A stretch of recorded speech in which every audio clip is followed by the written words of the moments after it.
तो जिस पुष्यमित्र शुंग नाम के ब्राह्मण ने वो आया, सम्राट बृहदत्त मौर्य की हत्या करके फैजाबाद आया, और फैजाबाद के 7 किलोमीटर का जो एरिया है फैजाबाद से, वहां पर उसने अयोध्या बनाया। और अभी जो मेरे पास जानकारी आ रही है कि उसने जानबूझकर पाटलिपुत्र में हत्या करने के बाद जानबूझकर साकेत चुना। अभी जो नए सबूत हमारे पास आ रहे, आर्कियोलॉजिकल सबूत हमारे पास आ रहे, साकेत दुनिया का बहुत बड़ा व्यापारिक केंद्र था और दुनिया का बहुत बड़ा बुद्धिस्ट सेंटर था और मूल निवासियों के बहुत बड़े आस्था का केंद्र था। वहां पर उन्होंने अयोध्या कैपिटल बसाया। उस कैपिटल का राजा, आप सुनकर हैरान हो जाओगे, उस कैपिटल का राजा रामायण में लिखा हुआ है राम था, और इतिहास में पढ़ाया जाता है पुष्यमित्र शुंग था।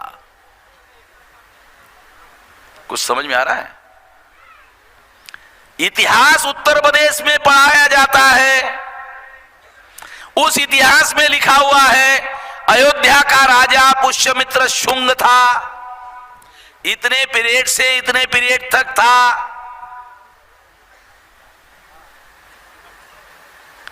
और रामायण में पढ़ा जाता है अयोध्या का राजा राम था। तो अयोध्या का राजा राम था, ये ऐसा कॉम्बिनेशन कैसे बना? तो महापंडित राहुल सांकृत्यायन, जो आजमगढ़ का केदारनाथ पांडे नाम का ब्राह्मण है, उसने ओल्गा से गंगा नाम का किताब लिखा। उस किताब में उन्होंने लिखा कि पुष्यमित्र शुंग के दरबार में वाल्मीकि राजकवि थे, और पुष्यमित्र शुंग को सामने रखकर उसने रामायण लिखी। रामायण का राम कोई और नहीं था, पुष्यमित्र शुंग ही था। 2 बातें बता रहा हूं आप लोगों को। एक, मैंने पहले बताया अयोध्या राम जन्मभूमि नहीं है, तो फिर राम कौन है? तो बता रहा हूं राम कौन है। राम कोई और नहीं है, पुष्यमित्र शुंग ही राम है। राम का कोई आर्कियोलॉजिकल एविडेंस आज तक उपलब्ध नहीं हुआ, पुष्यमित्र शुंग का मिल रहा है। आर्कियोलॉजिकल एविडेंस नहीं मिल रहा है। देखो, इसको और डबल एविडेंस से प्रूव करता हूं, एक नहीं, सिंगल एविडेंस नहीं, डबल एविडेंस। राम की पत्नी का नाम रामायण में बताया सीता। तो हमने सोचा चलो यार, राम का आर्कियोलॉजिकल एविडेंस नहीं मिल रहा है, तो उसके पत्नी का अगर मिल जाता तो मान लेते राम हो गए। तो सीता का ढूंढने के लिए गए, तो सीता, उसका जो बाप है जनक, वो हल चला रहा था जमीन में, हल चलाते चलाते मिली। सीता का बायोलॉजिकल बर्थ नहीं है, राम का बायोलॉजिकल जन्म नहीं है।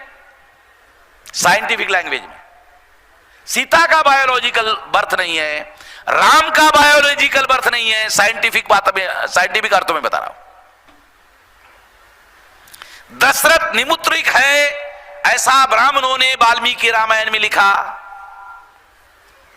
केरला के कोई व्यक्ति है यहां बोल रहे थे कि राम बड़ा अच्छा राजा था, बहुत अच्छा राजा था। हाँ, अच्छा था।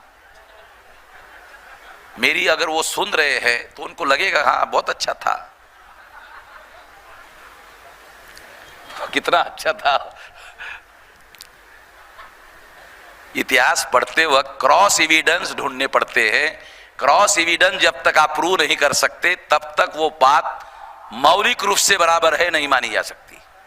इतिहास पढ़ते वक्त ये ध्यान रखने का। मैं क्रॉस एविडेंस बता रहा हूं आप लोगों को, सामान्य एविडेंस नहीं। अगर राम का कोई आर्कियोलॉजिकल एविडेंस नहीं मिला, तो ब्राह्मण लोग ये जानते थे कि भविष्य में ये सवाल उठेगा, क्योंकि हम तो काल्पनिक बता रहे, फिर सवाल पूछेंगे अरे बुद्ध का मिल रहा है, उसके पहले हुआ। वाल्मीकि रामायण में 2 श्लोक बुद्ध के विरोध में गाली गलौज है। नोमानी साहब, वाल्मीकि रामायण में 2 श्लोक है संस्कृत में, बुद्ध के विरोध में गाली गलौज है। यह एविडेंस इस बात को सिद्ध करता है कि वाल्मीकि ने जो रामायण लिखा वो बुद्धोत्तर है, यानी बुद्ध के बाद लिखा गया है। बराबर है विलास? रिकॉर्डेड बात है, प्रूव है। हिस्टोरियन मानते हैं कि रामायण बुद्धोत्तर कालीन रचना है। मैं भी यही कह रहा हूं कि रामायण बुद्धोत्तर है। एविडेंस है वाल्मीकि रामायण में, क्योंकि ये जो मौर्य की घटना हुई, बृहदत्त की हत्या की, ये बुद्ध के बाद चंद्रगुप्त, चंद्रगुप्त के बाद मौर्य और बहुत सारा, फिर उसका खानदान, फिर उसके बाद आखिरी सम्राट, सम्राट बृहदत्त मौर्य, उसकी हत्या करके पुष्यमित्र शुंग राजा बना।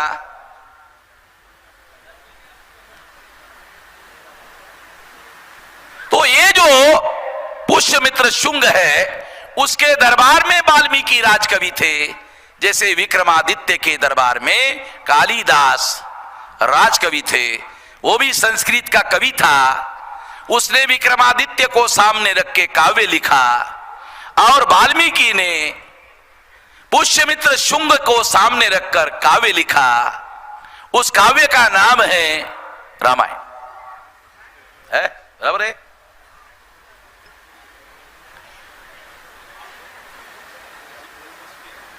और अगर ऐसा है तो इसका मतलब यह है कि रामायण का राम कोई और नहीं है, पुष्यमित्र शुंग ही है।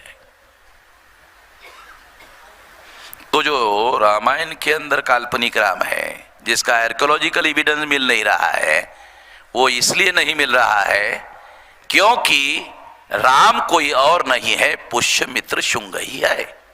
पुष्यमित्र शुंग कौन है? ब्राह्मण है। और ध्यान रखो, पुष्यमित्र शुंग ब्राह्मण है। दशरथ कौन है? राम का पिताश्री दशरथ कौन है? क्षत्रिय है। पुष्यमित्र शुंग कौन है? ब्राह्मण है। कॉन्ट्रडिक्शन आ गया कि पुष्यमित्र शुंग ब्राह्मण है, दशरथ क्षत्रिय है, क्षत्रिय के घर में क्षत्रिय पैदा होता है। मगर राम जो है, चूंकि दशरथ निपुत्रिक है, दशरथ के घर में एक भी पुत्र नहीं है, निपुत्रिक है, तो श्रृंग नाम का ऋषि है, उसके द्वारा दशरथ के घर में पुत्र संतान पैदा की जाती है। ऐसा वाल्मीकि रामायण में लिखा हुआ है। हमने नहीं लिखा, वाल्मीकि ने लिखा। और वाल्मीकि ने रामायण में लिखा, मैं प्रचेता का 10वां पुत्र हूं, और प्रचेता ब्रह्मा का पुत्र है। और ब्रह्मा का मतलब है, ये कह सकता है, वाल्मीकि के कहने का मतलब है, मैं लुंगे सुंगे ब्राह्मण के खानदान का आदमी नहीं हूं, डायरेक्ट ब्रह्मा के खानदान का हूं।